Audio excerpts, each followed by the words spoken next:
Nasa pagbabago ang pag-asa. Pagkakamali ay hindi maitutuwid na isa pang pagkakamali. Hindi solusyon ang magtago, manatili sa kasalanan para ikay maging malaya.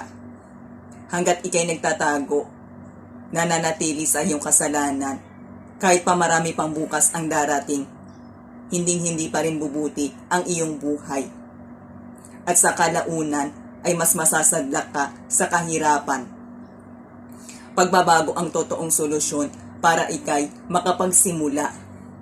Kaya dapat mo itong nasain, simulan at ipagpatuloy. Hindi man madali sa simula, pero kapag ito yung pinagpatuloy, makakaraos ka, gaganda rin ang iyong buhay.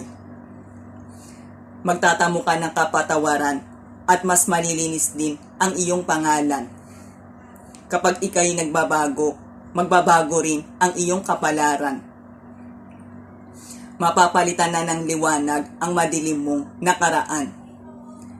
Ang landas mo'y magkakaroon na ng magandang patutunguhan. At ang kwento ng buhay mo'y magiging kapupulutan na ng magandang aral at magandang inspirasyon. Yan ang halaga ng pagbabago. Kaya kung ikaw man ay naligaw ng landas at kahit nakagawa ka man ng malaking kasalanan, gawin mong solusyon ang magbago. Pilitin mo itong magawa at huwag ka lang susuko.